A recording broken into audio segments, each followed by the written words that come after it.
Puji Tuhan, Shalom, selamat pagi buat kita semua. Firman Tuhan pagi yang indah ini saya bacakan di dalam Yeremia pasal yang ke-29 ayat yang ke-11. Demikian firman Tuhan, sebab aku Tuhan ini mengetahui rancangan-rancangan apa yang ada padaku mengenai kamu. Demikianlah firman Tuhan, yaitu rancangan damai sejahtera dan bukan rancangan kecelakaan, untuk memberikan kepadamu hari depan yang penuh dengan harapan. Puji Tuhan, saudara, setiap kita pasti memiliki rancangan atau rencana, dan tentunya rencana itu adalah semua rencana yang baik, yang mulia, yang enak, supaya kita bisa nikmati. Nah, firman Tuhan hari ini menginformasikan, memberikan keterangan kepada kita bahwa Tuhan memiliki rancangan yang luar biasa hidup kita, dan rancangan Tuhan itu jauh lebih nikmat, jauh lebih enak, jauh lebih mulia daripada rancangan kita manusia.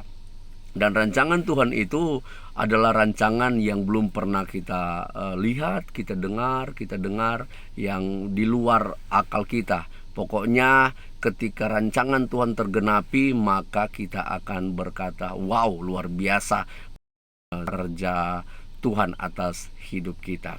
Nah, hari ini saya mau katakan bahwa Tuhan luar biasa atas hidup kita. Rancangan Tuhan itu rancangan yang mulia.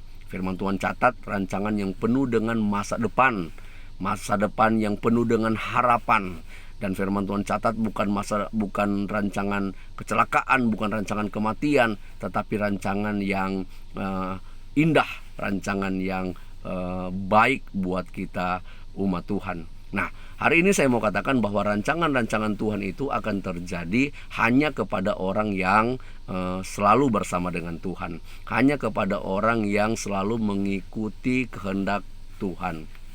Rancangan Tuhan ini tidak akan terjadi bagi orang yang di luar Tuhan, bagi orang yang tidak melakukan kehendak Tuhan, bagi orang yang tidak melangkah bersama dengan Tuhan. Oleh karena itu, hari ini saya mau sampaikan ada beberapa ciri orang yang melangkah bersama dengan Tuhan. Salah satunya, ciri orang yang melangkah dengan Tuhan adalah sebelum bertindak, sebelum berbuat, minta petunjuk Tuhan. Puji Tuhan. Ini penting bagi kita, karena terkadang kita melakukan sesuatu seenak perut kita, ya semau-maunya kita.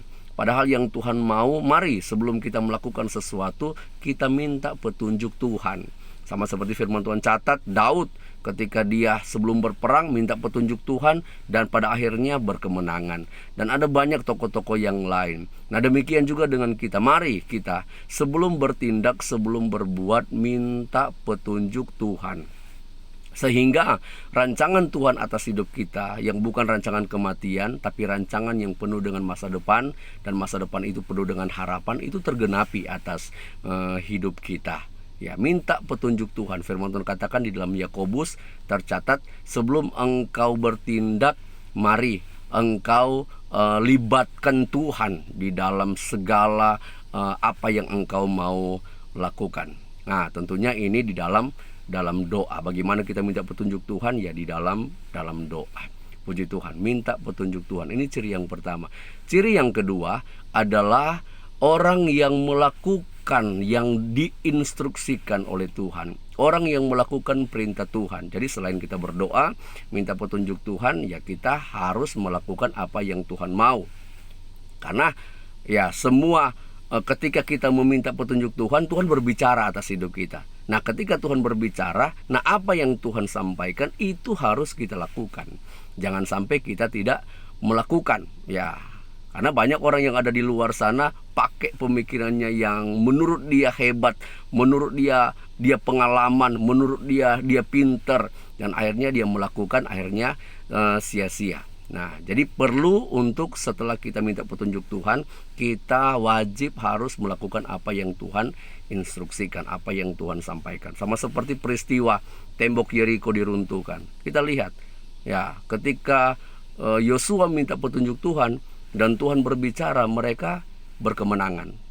Nah, memang kadangkala instruksi dari Tuhan suara Tuhan, apa yang Tuhan sampaikan untuk kita lakukan kadangkala di luar nalar kita, berbeda dengan pikiran kita. Nah, tetapi apapun itu, sekalipun tidak masuk akal, lakukan saja. Firman Tuhan katakan, lakukan saja. Apa yang Tuhan katakan, lakukan saja. Karena itu sudah sangat-sangat benar ketika Tuhan berbicara atas hidup kita, sekalipun tidak masuk akal. Sama seperti tembok Yeriko ini, nggak masuk akal. Ya, dalam peperangan ya harusnya memakai senjata. Tetapi Tuhan berfirman, untuk merobohkan tembok itu tidak perlu pakai senjata. Hanya perlu dengan sorak-sorak, hanya perlu dengan ketundukan kepada Tuhan, hanya perlu dengan ngikutin apa yang Tuhan mau, apa yang Tuhan perintahkan atas hidup mereka. 6 hari mereka harus kelilingi tembok itu tanpa bersuara, tapi diiringi oleh suara kecapi atau yang Tuhan perintahkan. Nah, setelah masuk ke hari ke-7, mereka harus kelilingi itu sebanyak 7 kali. Ya, dikelilingi, dan pada akhirnya roboh tembok itu tanpa dengan senjata yang hebat. Nah, luar biasa kan Tuhan. Demikian juga dengan kasus-kasus yang lain. Raja Daud, ya, ketika dia mau berperang, Tuhan katakan tidak perlu pakai senjata, hanya dengan memakai sesuatu yang di luar nalar seorang prajurit dalam berperang, tapi dia berkemenangan. Raja Yosafat juga demikian. Apa yang Tuhan perintahkan tidak perlu dengan senjata, hanya dengan pujian, hanya dengan sorak-sorak, dan pada akhirnya mereka berkemenangan. Nah, ini contoh-contoh kasus di mana apa yang Tuhan perintahkan lakukan saja, sekalipun bertentangan dengan akal logika kita. Nah, ingat, logika kita hanya tidak seberapa dengan Tuhan. Jadi apa yang Tuhan perintahkan, lakukan saja. Nah, ini ciri 2. Yang pertama, minta petunjuk Tuhan, kita berdoa. Yang kedua, setelah Tuhan sudah berbicara atas hidup kita, lakukan saja itu, karena itu sudah sangat benar. Nah, dalam meminta petunjuk Tuhan, bisa kita langsung dengan Tuhan, bisa juga kita panggil hamba-hamba Tuhan untuk kita berdoa bersama-sama. Karena firman Tuhan katakan, ya, hamba-hamba Tuhan itu juga adalah utusan Tuhan untuk menyampaikan pesan-pesan Tuhan. Nah, sehingga rancangan Tuhan atas hidup kita tergenapi. Lakukan 2 hal ini, minta petunjuk Tuhan, lakukan apa yang Tuhan sampaikan atas hidup kita. Maka rancangan Tuhan yang luar biasa, penuh dengan masa depan yang penuh dengan harapan, yang indah, yang luar biasa, yang bersifat kekal, akan kita nikmati hari ini, besok, sampai selama-lamanya. Ingat, bukan rancangan kecelakaan, bukan rancangan kematian, bukan rancangan musibah, tapi rancangan yang luar biasa atas hidup kita, berlaku atas hidup kita, atas keturunan kita, atas keluarga besar kita, atas pelayanan kita, atas bisnis kita, atas pekerjaan kita, seluruh keberadaan hidup kita. Itu pasti akan terjadi. Puji Tuhan. Tuhan Yesus memberkati kita semua. Shalom, selamat pagi. Haleluya.